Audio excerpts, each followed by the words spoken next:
देश में ट्रांसपेरेंसी नहीं है, सबका साथ सबका विकास की बात हो रही है और कहीं ना कहीं जॉब की बात हो रही है। ठीक है, जॉब बीजेपी में इतनी जॉब है कि हर कोई पार्टी छोड़ छोड़ के बीजेपी जा रहा है, तो वहाँ जॉब भी तो मिल रही है, क्या हो रहा है वहाँ? हाँ, वो जॉब भी तो मिल रही है ज्यादातर। जॉब नहीं है, जॉब तो मिल रही है ना। हम बड़ी कंपनी में लोग जाते हैं ना सब। सोशल मीडिया पे देख रहे थे तो किसी अपोजिशन ने किसने लगाया हुआ था, लोगों ने उसमें लगाया था ईडी और सीबीआई थोड़े दिन हमारे को दे दो, सारी बीजेपी हमारे पास आ जाएगी। अच्छा, एक तरह से क्या है, इस तरह के मैसेज आना अपने आप में कैसे भी होने वाला है। देश की स्थिति बता रहे हैं कि बीजेपी में लोग क्यों जा रहे हैं। बीजेपी में लोग क्यों जा रहे हैं, अपनी जान बचाने के लिए जा रहे हैं।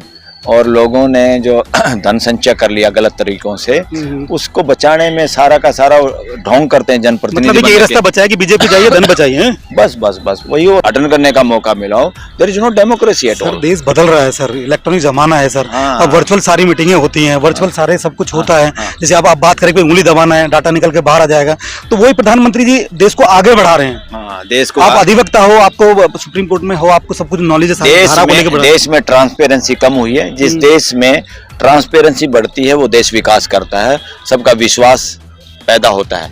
यहाँ पे इलेक्टोरल बॉन्ड जैसा चोर कानून बनाया गया, इससे बड़ा धोखा हो नहीं सकता। लानत है ये देश की पार्लियामेंट पे भी और उन लोगों पे जिन्होंने कानून बनाया। उसमें हो सकता है सारी या दूसरी पार्टियां भी शामिल हों। ऐसा कानून बनाना, देश के मालिकों को बताना नहीं।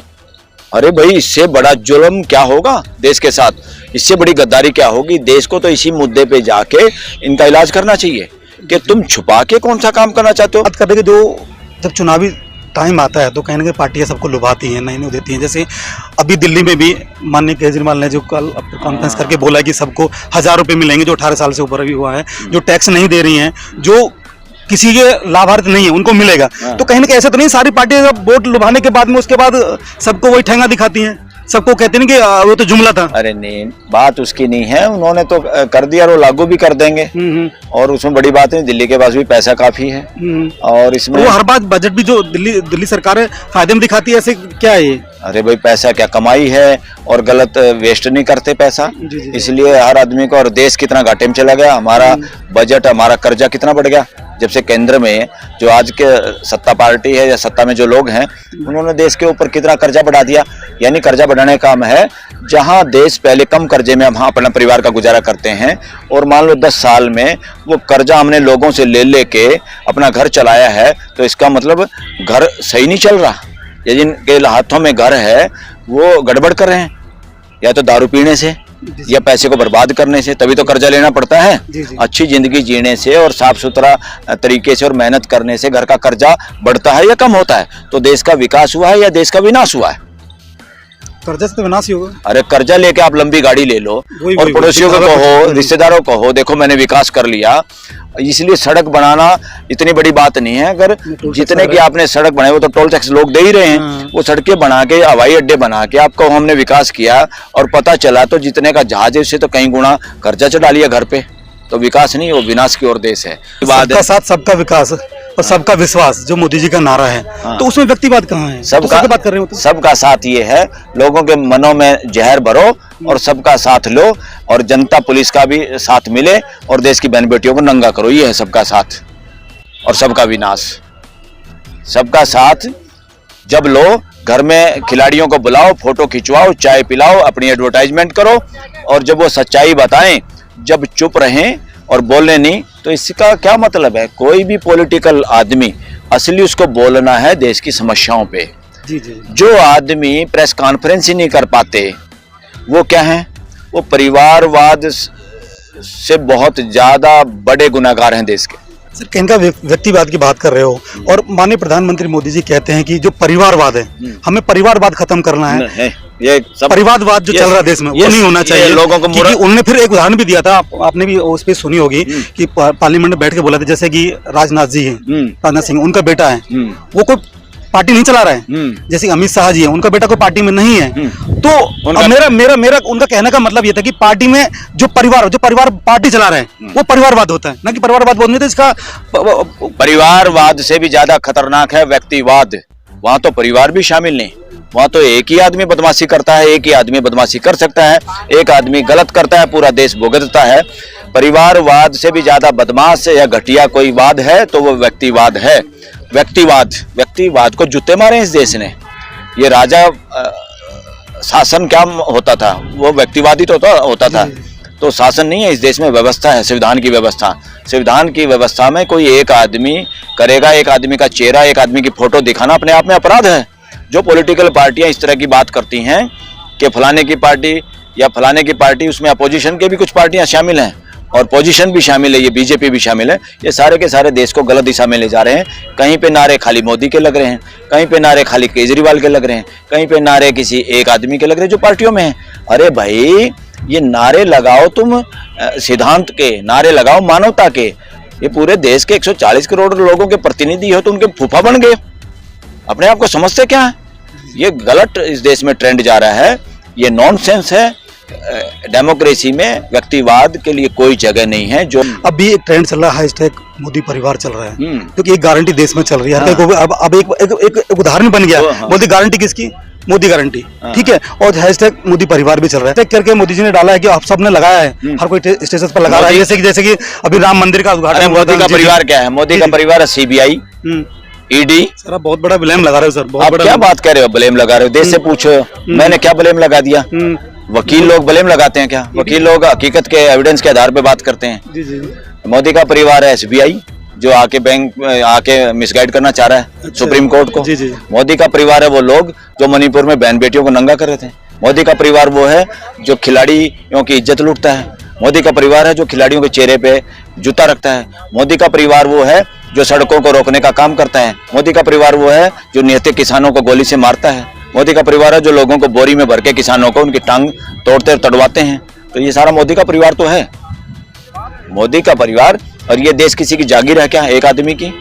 ये मोदी की गारंटी, ये फलाने की गारंटी, ये किसी की बपोती है क्या? देश, ये देश को गलत दिशा में ले जा रहे हैं। इसको बताओ, देश के मालिकों को बताओ कि देश के जिन लोगों को जिम्मेदारी दी थी घर की चौकीदारा करने के लिए, चौकीदारा दिया था, उन चौकीदारों ने क्या बदमाशी और क्या ठगी करी है देश के साथ, वो सामने आना नहीं चाहिए। इलेक्शन से पहले तो आना ही चाहिए, वरना इलेक्शन का मतलब क्या है? इलेक्शन से पहले सारी सच्चाई देश के लोगों को पता चले और उस आधार पर वो अपना फैसला लें फ्यूचर का, देश के लोग इलेक्शन में।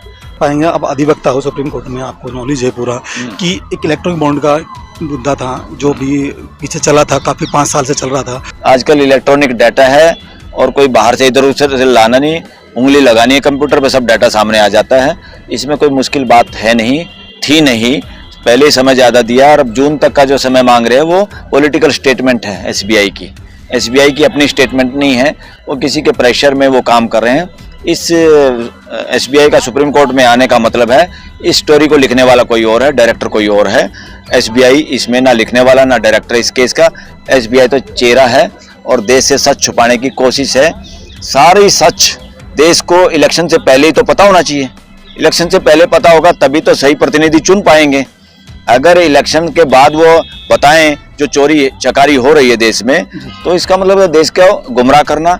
और अगर सुप्रीम कोर्ट इसमें ढीली पड़ेगी तो सुप्रीम कोर्ट पे भी लोग उंगली उठाएंगे। सुप्रीम कोर्ट को कोई समय नहीं देना चाहिए, बल्कि कंटेम्प्ट करनी चाहिए एसबीआई पे और उनके सीनियर मोस्ट ऑफिसर को कोर्ट में बुला के तुरंत कहना चाहिए, तुरंत काम करो इसको, दिन रात, तुरंत इमीडिएटली पता होना चाहिए देश को। इसमें लेटर लतीफी अब ठीक नहीं है, देश हित में नहीं है। सर देश हित में आप कैसे कहते? देखो सुप्रीम कोर्ट में सबका अधिकार है याचिका लगाने का, चाहे वो बैंक हो चाहे आम आदमी हो, उनको भी टाइम चाहिए। जल्दबाजी में जैसे होते हैं चुनाव में क्या होता है, कोई भी कुछ भी बोल देता है, हम ये देंगे, लुभाने वो दे देते हैं। जल्दबाजी कोई हलवा बनाना है कि हलवा इतने मिनट में बनता है, उससे पहले कच्चा रह जाएगा। इसमें तो डाटा ऑलरेडी कंप्यूटर में फीड है, उंगली दबानी है और डाटे को ट्रांसफर करना है और सामने पोस्ट करना है। और क्या करना है? इसमें कुछ भी नहीं है, सब कुछ तैयार है। इसमें तो उंगली लगाना है, और उंगली लगाना तभी लगेगी जब सरकार इसमें कहेगी, तब तक नहीं। ये एसबीआई वगैरह सब सरकार के मातहत हैं और उनके इशारे पे काम करते हैं और सरकार को प्रोटेक्ट करना चाहेंगे। सरकार को प्रोटेक्ट करने का मतलब है इस केस में देश की जनता के साथ धोखा, देश की जनता के साथ गद्दारी और देश की न्यायिक व्यवस्था को अंधेरे में रखना या देश की न्यायिक व्यवस्था को भी मूर्ख बनाना। सर कहीं ना कहीं आपका इशारा क्या राजनीतिक पार्टी तरफ तो नहीं है क्या? किसकी हम समझ राजनीतिक पार्टी की तरफ आप बोले इशारा है भाई, उंगली को लेके, जैसे कि इलेक्शन ईवीएम में भी सवाल उठते हैं, उंगली लगा के वो सरकार जो बोलती है फटाफट इलेक्शन हो जाता है, बैलेट से होना चाहिए, बैलेट से होना चाहिए। आप लोग बैलेट की मांग कर रहे हैं, सब लोग बैलेट की मांग कर रहे हैं। और उंगली आप अब यहाँ उंगली की आप बात कर रहे हो, फिर कंप्यूटर की बात कर रहे हो आप। बिल्कुल, कंप्यूटर में टाइम तो लगता है ना कुछ चीज देखने के लिए? क्या टाइम लगता है? आप अपने मोबाइल पे अभी नंबर दबाओगे, उंगली लगाओगे, फोन नहीं मिल जाएगा तुरंत। आपके अंदर जो डाटा इस मोबाइल में आपको ढूंढ नहीं पाओगे अभी, इसमें कई दिन का इंतजार चाहिए। 30 जून तक चाहिए क्या आपको किसी का मोबाइल नंबर जो आपके इसमें फीड है उसको ढूंढने में, या किसी रिश्तेदार को बताने में 30 जून तक का समय चाहिए। कहीं ना कहीं लग रहा है कि पार्टियों का कहीं ना कहीं दबाव में तो नहीं है कुछ ऐसे कुछ। ये इसमें क्या लग क्या रहा है, हकीकत है ये भाई, इस पे दबाव है। और ये सब लोग पहले ही समझ रहे थे, ये कोई ना कोई एप्लीकेशन लेके आएंगे, कोई पटिशन डलवाएंगे, हेरा फेरी करने के चक्कर में। सच्चाई का सामना करने की हिम्मत कहाँ है? जिस चोर ने चोरी कर रखी है वो देश का सामना कैसे कर पाएगा? और वो भी इलेक्शन से पहले जूते नहीं मारेंगे क्या लोग? तो इलेक्शन में लोगों के साथ फिर दोबारा से धोखा देके जीतने की कोशिश है। नमस्कार, मैं आपके साथ राज सिंह भाटिया। आप देख रहे हैं राज न्यूज एक्सप्रेस और राज न्यूज जमताने की एक खास रिपोर्ट, जिसमें हम नए नए मेहमान आपसे मिलवाते हैं और नए नए मुद्दों पे रूबरू कराते हैं। अभी एक मुद्दा इलेक्ट्रॉल बॉन्ड का है, जो कि चुनावी चंदा सभी पार्टियों को मिलता था और उसमें कहीं ना कहीं नाम घोषित नहीं किए जाते थे किस चंदा किस पार्टी ने किसको दिया है। उसी को लेके सुप्रीम कोर्ट ने एक फटकार लगाई थी और उसमें इलेक्शन कमीशन को ऑर्डर दिया था कि इसका डाटा बताया जाए और क्या था। और एसबीआई को कल यानी 6 मार्च को उसका ब्यूरो देना था। तो उसमें अभी 30 जून का टाइम कोर्ट में वो आए हैं, अभी बढ़ाया नहीं है, मतलब उन्होंने वाची का दर किया कि हमें टाइम और चाहिए। तो इस पर हम बात करने के लिए हमारे साथ हैं बलराज मलिक जी। सर, आपका हमारे चैनल पर स्वागत है। सर जी सर, आपसे हम पूछना पाएंगे, अब अधिवक्ता हो सुप्रीम कोर्ट में, आपको नॉलेज है पूरा कि एक इलेक्ट्रॉनिक बॉन्ड का मुद्दा था जो भी पीछे चला था, काफी 5 साल से चल रहा था। उस पर कुछ निर्णय दिया था जजों ने करके भाई इसमें वो दिया जाए। उसके बाद उन्होंने टाइम दिया था कि भाई उन्होंने निर्वाचन को भेजा, एसबीआई को भेजा, बैंक को भेजा। अब बैंक में उसमें जून की डेट लगा दी है। ऐसी आखिर क्या है सर? थोड़ा हमें समझाइए, हमारे जो व्यूवर है उनको थोड़ा समझाइए। पहले ही देश को पता था इस बात का, और हम लोग पहले भी कह चुके थे कि पहली बात तो समय लंबा दिया, उनको देना नहीं चाहिए था इतना समय। आजकल इलेक्ट्रॉनिक डाटा है और कोई बाहर से इधर उधर से लाना नहीं, उंगली लगानी है कंप्यूटर पे, सब डाटा सामने आ जाता है। इसमें कोई मुश्किल बात है नहीं, थी नहीं, पहले ही समय ज़्यादा दिया। और अब जून तक का जो समय मांग रहे हैं वो पॉलिटिकल स्टेटमेंट है एसबीआई की अपनी स्टेटमेंट नहीं है, वो किसी के प्रेशर में वो काम कर रहे हैं। इस एसबीआई का सुप्रीम कोर्ट में आने का मतलब है इस स्टोरी को लिखने वाला कोई और है, डायरेक्टर कोई और है। एसबीआई इसमें ना लिखने वाला ना डायरेक्टर इस केस का। एसबीआई तो चेहरा है और देश से सच छुपाने की कोशिश है। सारी सच देश को इलेक्शन से पहले ही तो पता होना चाहिए। इलेक्शन से पहले पता होगा तभी तो सही प्रतिनिधि चुन पाएंगे। अगर इलेक्शन के बाद वो बताएं जो चोरी चकारी हो रही है देश में, तो इसका मतलब है देश को गुमराह करना। और अगर सुप्रीम कोर्ट इसमें ढीली पड़ेगी तो सुप्रीम कोर्ट पे भी लोग उंगली उठाएंगे। सुप्रीम कोर्ट को कोई समय नहीं देना चाहिए, बल्कि कंटेम्प्ट करनी चाहिए एसबीआई पे, और उनके सीनियर मोस्ट ऑफिसर को कोर्ट में बुला के तुरंत कहना चाहिए, तुरंत काम करो इसको, दिन रात तुरंत इमीडिएटली पता होना चाहिए देश को। इसमें लेटर लतीफी अब ठीक नहीं है, देश हित में नहीं है। सर, देश हित में आप कैसे कहते? देखो, सुप्रीम कोर्ट में सबका अधिकार है याचिका लगाने का, चाहे वो बैंक हो, चाहे आम आदमी हो, उनको भी टाइम चाहिए। जल्दबाजी में जैसे होते हैं चुनाव में क्या होता है, कोई भी कुछ भी बोल देता है, हम ये देंगे, लुभाने वो दे देते हैं। जल्दबाजी कोई हलवा बनाना है कि हलवा इतने मिनट में बनता, उससे पहले कच्चा रह जाएगा। इसमें तो डाटा ऑलरेडी कंप्यूटर में फीड है, उंगली दबानी है और डाटे को ट्रांसफर करना है और सामने पोस्ट करना है। और क्या करना है? इसमें कुछ भी नहीं है, सब कुछ तैयार है। इसमें तो उंगली लगाना है, और उंगली लगाना तभी लगेगी जब सरकार इसमें कहेगी, तब तक नहीं। ये एसबीआई वगैरह सब सरकार के मातहत हैं और उनके इशारे पे काम करते हैं और सरकार को प्रोटेक्ट करना चाहेंगे। सरकार को प्रोटेक्ट करने का मतलब है इस केस में देश की जनता के साथ धोखा, देश की जनता के साथ गद्दारी और देश की न्यायिक व्यवस्था को अंधेरे में रखना या देश की न्यायिक व्यवस्था को भी मूर्ख बनाना। सर, कहीं ना कहीं आपका इशारा क्या राजनीतिक पार्टी तरफ तो नहीं है क्या? किसी हम समझ राजनीतिक पार्टी तरफ आप बोले इशारा है भाई, उंगली को लेके, जैसे कि इलेक्शन ईवीएम में भी सवाल उठते हैं, उंगली लगा के वो सरकार जो बोलती है फटाफट इलेक्शन हो जाता है। बैलेट से होना चाहिए, आप लोग बैलेट की मांग कर रहे हैं, सब लोग बैलेट की मांग कर रहे हैं। और उंगली, आप अब यहाँ उंगली की आप बात कर रहे हो, फिर कंप्यूटर की बात कर रहे हो आप। बिल्कुल, कंप्यूटर में टाइम तो लगता है ना कुछ चीज देखने के लिए। क्या टाइम लगता है? आप अपने मोबाइल पे अभी नंबर दबाओगे, उंगली लगाओगे, फोन नहीं मिल जाएगा तुरंत। आपके अंदर जो डाटा इस मोबाइल में आपको ढूंढ नहीं पाओगे अभी, इसमें कई दिन का इंतजार चाहिए। 30 जून तक चाहिए क्या आपको किसी का मोबाइल नंबर जो आपके इसमें फीड है उसको ढूंढने में, या किसी रिश्तेदार को बताने में 30 जून तक का समय चाहिए? ये नॉनसेंस है, ये बदमाशी है और इस देश का मजाक उड़ाना है, न्यायिक व्यवस्था के मजाक और देश की जनता का मजाक उड़ाने की कोशिश करें। ये कौन लोग हैं एसबीआई में, कौन से इतने इनकम्पिटेंट लोग हैं? इनका इलाज किया जाए, इनको बर्खास्त भी किया जाए नौकरी से और कंटेम्प्ट करके उनको बुलाया जाए। ऐसा बयान देने की हिम्मत कैसे हुई तुम्हारी? ये नॉनसेंस किस आधार पे तुमने क्रिएट की? ये गुमराह करने की कोशिश क्यों कर रहे हो? न्याय को रास्ते में रोड अटकाने की बात है, ये न्याय को अवरुद्ध करने की बात। कहीं ना कहीं लग रहा है कि पार्टियों का कहीं ना कहीं दबाव में तो नहीं है कुछ ऐसे कुछ। ये इसमें क्या लग क्या रहा है, हकीकत है ये भाई, इस पे दबाव है और ये सब लोग पहले ही समझ रहे थे। ये कोई ना कोई एप्लीकेशन लेके आएंगे, कोई पटिशन डलवाएंगे, हेरा फेरी करने के चक्कर में सच्चाई का सामना करने की हिम्मत कहाँ है? जिस चोर ने चोरी कर रखी है वो देश का सामना कैसे कर पाएगा? और वो भी इलेक्शन से पहले जूते नहीं मारेंगे क्या लोग? तो इलेक्शन में लोगों के साथ फिर दोबारा से धोखा देके जीतने की कोशिश है। सच्चाई के साथ आओ ना मैदान में, देश को बताओ, देश के मालिकों को बताओ कि देश के जिन लोगों को जिम्मेदारी दी थी, घर की चौकीदारा करने के लिए चौकीदारा दिया था, उन चौकीदारों ने क्या बदमाशी और क्या ठगी करी है देश के साथ, वो सामने आना नहीं चाहिए। इलेक्शन से पहले तो आना ही चाहिए, वरना इलेक्शन का मतलब क्या है? इलेक्शन से पहले सारी सच्चाई देश के लोगों को पता चले और उस आधार पर वो अपना फैसला लें फ्यूचर का, देश के लोग इलेक्शन में। सर आप बात कर रहे हैं कि भाई लोगों के सामने आना चाहिए। अब भी एक ट्रेंड चल रहा है, हैशटैग मोदी परिवार चल रहा है, क्योंकि एक गारंटी देश में चल रही है। अब एक उदाहरण बन गया, मोदी गारंटी किसकी? मोदी गारंटी, ठीक है, और हैशटैग मोदी परिवार भी चल रहा है। तो कहीं ना कहीं अब जिसकी तरफ लोग इशारा कर रहे हैं वो कहीं ना कहीं मजबूत होते जा रहे हैं। नाम नहीं लेना चाहिए, मजबूत होते जा रहे हैं। किसका तो नाम कौन है, किसका बात कर रहे हैं? किसका परिवार है? जो अभी मौजूदा पार्टी है, जो सत्ता में पार्टी है, हाँ बीजेपी हाँ। तो कहीं ना कहीं उन्होंने अभी हैशटैग करके मोदी जी ने डाला है कि आप सबने लगाया है, हर कोई स्टेटस पर लगा रहा है, जैसे कि अभी राम मंदिर का उद्घाटन। मोदी का परिवार क्या है? मोदी का परिवार है सीबीआई, ईडी। सर आप बहुत बड़ा ब्लेम लगा रहे हो सर, बहुत बड़ा। क्या बात कर रहे हो? ब्लेम लगा रहे हो? देश से पूछो, मैंने क्या ब्लेम लगा दिया? वकील लोग ब्लेम लगाते हैं क्या? वकील लोग हकीकत के एविडेंस के आधार पे बात करते हैं। मोदी का परिवार है एसबीआई, जो आके बैंक आके मिसगाइड करना चाह रहा है। अच्छा। सुप्रीम कोर्ट को। मोदी का परिवार है वो लोग जो मणिपुर में बहन बेटियों को नंगा कर रहे थे। मोदी का परिवार वो है जो खिलाड़ियों की इज्जत लूटता है। मोदी का परिवार है जो खिलाड़ियों के चेहरे पे जूता रखता है। मोदी का परिवार वो है जो सड़कों को रोकने का काम करता है। मोदी का परिवार वो है जो निहत्थे किसानों को गोली से मारता है।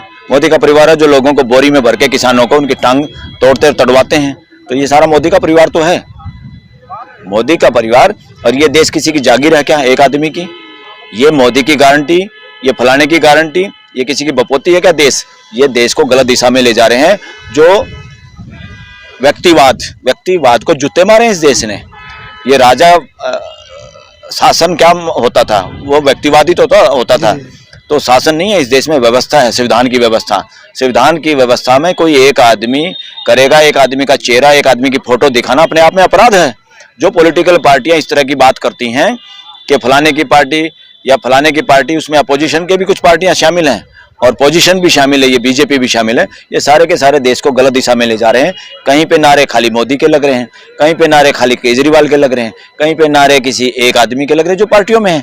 अरे भाई ये नारे लगाओ तुम सिद्धांत के, नारे लगाओ मानवता के। ये पूरे देश के 140 करोड़ लोगों के प्रतिनिधि हो तो उनके फूफा बन गए। अपने आप को समझते क्या है? ये गलत इस देश में ट्रेंड जा रहा है, ये नॉनसेंस है।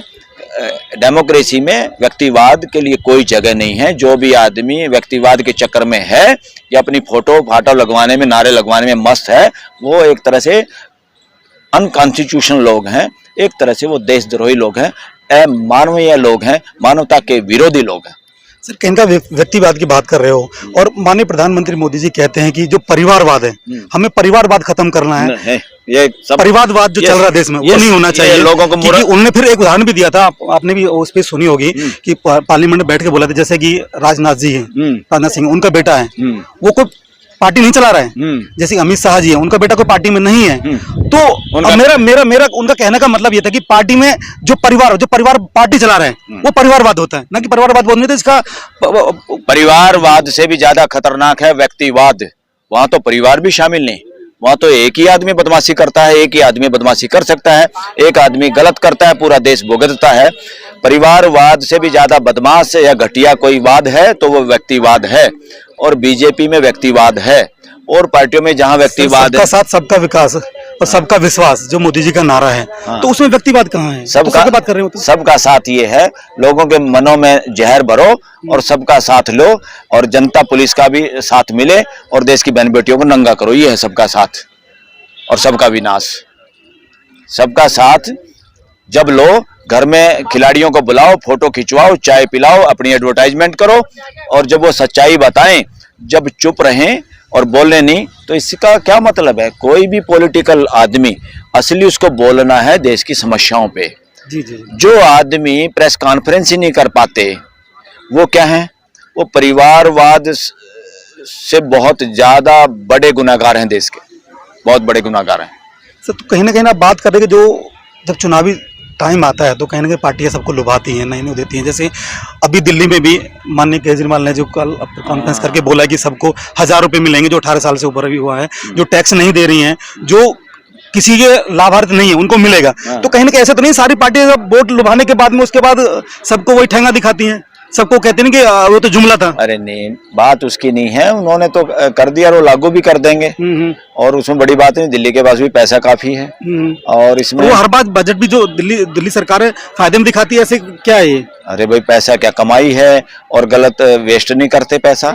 इसलिए हर आदमी को, और देश कितना घाटे में चला गया, हमारा बजट, हमारा कर्जा कितना बढ़ गया जब से केंद्र में जो आज के सत्ता पार्टी है या सत्ता में जो लोग हैं, उन्होंने देश के ऊपर कितना कर्जा बढ़ा दिया।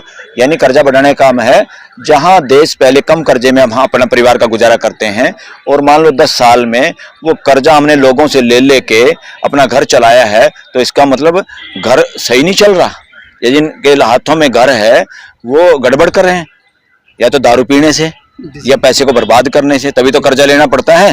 अच्छी जिंदगी जीने से और साफ सुथरा तरीके से और मेहनत करने से घर का कर्जा बढ़ता है या कम होता है? तो देश का विकास हुआ है या देश का विनाश हुआ है? कर्जा से तो विनाश ही होगा। अरे कर्जा लेके आप लंबी गाड़ी ले लो और पड़ोसियों को कहो, रिश्तेदारों को कहो, देखो मैंने विकास कर लिया। इसलिए सड़क बनाना इतनी बड़ी बात नहीं है। अगर जितने की आपने सड़क बनाई, वो तो टोल टैक्स लोग दे ही रहे हैं, वो सड़कें बना के, हवाई अड्डे बना के आपको हमने विकास किया, और पता चला तो जितने का जहाज है उससे तो कई गुना कर्जा चढ़ा लिया घर पे। तो विकास नहीं, वो विनाश की ओर देश है। देश में पैदावार करना, सबका सहयोग लेना, बिना कर्जे के देश को चलाना, बल्कि जो कर्जा है उसको उतारना, वो विकास है। और वही सबका साथ है, वही सबका विश्वास है। ये चकाचौंध करना, उद्घाटन करना, इस देश में तो मंत्रियों को कोई नहीं जानता। मंत्रियों के भी विचारों का जहाँ नंबर उद्घाटन करने का कुछ आता था, वहां भी इस देश में प्राइम मिनिस्टर उद्घाटन कर देता है सारे। यहाँ डेमोक्रेसी के नाम की कोई चीज बची नहीं। मंत्रियों को जैसे गली जानते कहने का मतलब, उन मंत्री को बेचारों को मौका मिला हो, अपना मंत्रालय में फैसला लेने का मौका मिला हो, अपने मंत्रालय के किए हुए कोई काम का उद्घाटन करने का मौका मिला हो। There is no democracy at all. देश बदल रहा है सर, इलेक्ट्रॉनिक जमाना है सर। अब वर्चुअल सारी मीटिंगें होती हैं, वर्चुअल सारे सब कुछ होता है। जैसे आप बात करें, कोई उंगली दबाना है, डाटा निकल के बाहर आ जाएगा। तो वही प्रधानमंत्री जी देश को आगे बढ़ा रहे हैं। देश को, आप अधिवक्ता हो, आपको सुप्रीम कोर्ट में हो, आपको सब कुछ नॉलेज है। देश में ट्रांसपेरेंसी कम हुई है। जिस देश में ट्रांसपेरेंसी बढ़ती है वो देश विकास करता है, सबका विश्वास पैदा होता है। यहाँ पे इलेक्टोरल बॉन्ड जैसा चोर कानून बनाया गया, इससे बड़ा धोखा हो नहीं सकता। लानत है ये देश की पार्लियामेंट पे भी और उन लोगों पे जिन्होंने कानून बनाया। उसमें हो सकता है सारी या दूसरी पार्टियां भी शामिल हों। ऐसा कानून बनाना, देश के मालिकों को कोई बताना नहीं। अरे भाई, इससे बड़ा जुल्म क्या होगा देश के साथ, इससे बड़ी गद्दारी क्या होगी? देश को तो इसी मुद्दे पे जाके इनका इलाज करना चाहिए कि तुम छुपा के कौन सा काम करना चाहते हो, कौन ठेकेदार आए हो तुम देश के, कौन हो भाई तुम? तो देश हिसाब करेगा, देश के लोग इस बार इलेक्शन लड़ेंगे। क्या 2024 में हिसाब मिलेगा? 2024 में क्यों नहीं मिलेगा? 2024 में जिस बुलंदी के साथ, कम से कम आज के दिन जो अपोजिशन के लोग हैं, जो कांग्रेस के लोग हैं, दूसरी पार्टियों के लोग हैं, जो खुल के बात कर रहे हैं, लोग भीड़ आ रही है। जो खुल के बात कर रहे हैं, जो नीयत जिनकी साफ होती है, उनकी रैलियों में भीड़ बढ़ती है, और जिनकी नीयत में खोट होता है, उनकी कुर्सियां खाली होना शुरू हो जाती हैं। जो अब संकेत ये है कि देश के लोग अब कम से कम परिवर्तन के मूड में हैं 100%। अब जो लोग सत्ता में बैठे हैं, वो सत्ता प्राप्ति के लिए कुछ भी उल जलूल करेंगे, कुछ भी गलत कर सकते हैं, कुछ भी गलत करवा सकते हैं। इसलिए देश के लिए ये 2-4 महीने बहुत टफ हैं इलेक्शन तक। इसमें देश को बड़ा चौकन्ना होना पड़ेगा, किसी तैश में नहीं आना, मनमुटाव नहीं करना, हिंदू मुसलमान के झांसे में नहीं फंसना, कोई किसी को जानबूझ के शहीद करा दें और वो उसकी हवा में लोग बह जाएं। देश के लोगों को चौकस होने की जरूरत है। सर, कहीं ना कहीं आप भीड़ की बात कर रहे हो, आप जानकार हो, अधिवक्ता हो, बलराज जी बहुत सीनियर वकील हो कोर्ट में, तो सर मैं भीड़ जो होती है वो वोट में तब्दील क्यों नहीं होती है, आखिर क्या है? फिर कहीं ना कहीं वो घूम फिर का सवाल वहीं आता है सर, इलेक्ट्रॉनिक का सवाल आता है सर। वोट में तब्दील नहीं होती तो इसका मतलब मशीन में गड़बड़ करी। तो बहुत सारे लोग अभी भी कह रहे हैं, इवन हरियाणा में भी लोगों ने बताया, कल कुछ लोग बता रहे थे कोर्ट में कि वहां जितनी परसेंटेज मिली बीजेपी को और लोगों में जब सर्वे किया गया तो इतने लोगों ने तो वोट नहीं दी, तो वोट कहां से आई? इससे साबित होता है कि ईवीएम का बड़ा खेल वो इस देश में हुआ है, बहुत धोखा हुआ इस देश में। इससे बड़ा देशद्रोह, इससे बड़ा अपराध नहीं है। असल बात यह है, देश जिसको चुनना चाहे ट्रांसपेरेंट तरीके से वो प्रतिनिधित्व करे। वो कोई राजा थोड़ा बना रहे हैं, प्रतिनिधि बना रहे हैं। और प्रतिनिधि तो यहाँ पर बोल ही नहीं सकते। पार्लियामेंट में भी जनता के जो प्रतिनिधि हैं उनको उन पे गुलामी है इन पार्टियों ने, और सत्ता पक्ष में भी पीएम से मिल नहीं सकते जनप्रतिनिधि, अपनी बात अपनी मर्जी से बोल नहीं सकते पार्लियामेंट में। एक तरह से आज के दिन जो लोग हैं, जिस मानसिकता के लोग बैठे हुए हैं, वो कब्जे की मानसिकता हो गई है, वो ट्रांसपेरेंसी की मानसिकता नहीं है, और वो लोगों के सामने बातों को छुपाना चाहते हैं और गलत एजेंडे को देश में लागू करना चाहते हैं। ये देश के हित में नहीं है। देश के हित में है ट्रांसपेरेंसी, सबको न्याय, लोगों की बात सुनना, लोगों के हिसाब से देश को चलाना। देश में ट्रांसपेरेंसी नहीं है, सबका साथ सबका विकास की बात हो रही है, और कहीं ना कहीं जॉब की बात हो रही है। ठीक है, जॉब बीजेपी में इतनी जॉब है कि हर कोई पार्टी छोड़ छोड़ के बीजेपी जा रहा है, तो वहाँ जॉब भी तो मिल रही है, क्या हो रहा है? हाँ, वो जॉब भी तो मिल रही है, ज्यादातर जॉब नहीं है, जॉब तो मिल रही है ना। हम बड़ी कंपनी में लोग जाते हैं ना, सोशल मीडिया पे देख रहे थे, तो किसी अपोजिशन ने किसने लगाया हुआ था, लोगों ने उसमें लगाया था, ईडी और सीबीआई थोड़े दिन हमारे को दे दो, सारी बीजेपी हमारे पास आ जाएगी। अच्छा, एक तरह से क्या है, इस तरह के मैसेज आना अपने आप में कैसे होने वाला है। देश की स्थिति बता रहे हैं कि बीजेपी में लोग क्यों जा रहे हैं। बीजेपी में लोग क्यों जा रहे हैं? अपनी जान बचाने के लिए जा रहे हैं, और लोगों ने जो धन संचय कर लिया गलत तरीकों से, उसको बचाने में सारा का सारा ढोंग करते हैं जनप्रतिनिधि। मतलब ये रास्ता बचाया कि बीजेपी जाइए, धन बचाइए, बस बस बस वही हो रहा है। और इसमें पूरा बदनाम हो गया ये इस वक्त सत्ता पक्ष। क्यों बदनाम हो गया? सुशासन की बात करने वाले लोग थे, और क्या हो रहा है, कौन लोग पार्टियों में आ रहे हैं, कैसे तोड़ा फोड़ी हो रही है। देश चाहता था इससे आगे बढ़े देश, मगर उसी पुराने ढर्रे पे, बल्कि पुराने ढर्रे से भी ज़्यादा गलत तरीके से सिस्टम को, व्यवस्था को चलाने की कोशिश हो रही है, जो कि देश के प्रति अपराध है। देश के प्रति अपराध। सर, एक और मुद्दे पे बात करना चाहेंगे हम, हमारे आप सीनियर वकील हो। अभी किसान आंदोलन चल रहे हैं, ठीक है, अभी दोबारा फिर किसान आने की बात कर रहे हैं, और माननीय प्रधानमंत्री मोदी जी ने जब पीएम नहीं थे, सीएम थे, उन्होंने खुद बोला था कि सरकार सत्ता में होगी तो हम स्वामीनाथन जो उनका हो गए वो हम लागू करेंगे, और जैसे भी सबसे बेहतर आय दुगनी करेंगे 2022 में। ठीक है, तो सर इसमें आप क्या कहना चाहोगे? क्या धाराएं हैं, क्या कानून भी कुछ बनता है, नहीं बनता है? ये तो बिल्कुल आम आदमी भी बता देगा। देश के लोगों की, देश के मालिकों की कोई समस्याएं हैं तो सरकार में जो लोग बैठे हैं उनकी ड्यूटी है इमीडिएट उनसे बात करें, उनकी बात को समझें, और उनकी बात गलत है तो उनको समझाएं। अगर समझा नहीं पा रहे हैं, उनकी बात सही है तो तुरंत माने। मगर लोग पोस्टर देखा कहीं पे सोशल मीडिया पे भी, वहाँ बता रहे हैं अडानी अंबानी ये मोदी का परिवार है, और अडानी अंबानी ये लोग बड़े बड़े गोदाम बनाए हुए हैं। इनकी गिद्ध दृष्टि किसानों की उपज पे है, किसानों की जमीन पे है, ताकि मुनाफा कमाए। और देश को ये समझना होगा, जब कंपनियां मालिक बन जाएंगी तो देश में हर चीज महंगी होगी। अभी भी महंगी हो रही। जो बाहर से बाहर जो सेब संतरे मिल जाते हैं आपको रेडी पे, और अंदर रिलायंस मॉल से लोगे तो उसी में रेट में फर्क है।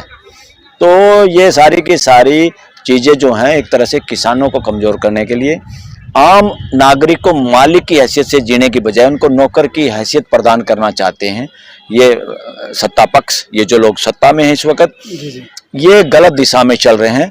इनके लिए खाली पूंजीवाद हो, 2-4 घराने देश में सारी पूंजी के मालिक बन जाएं, वो टैक्स देते रहें, और हम रेल और सड़क एक हाथ बना के उद्घाटन करते रहे, हम सत्ता में बने रहें, और वो व्यापार करते रहें, बाकी देश नौकर बने।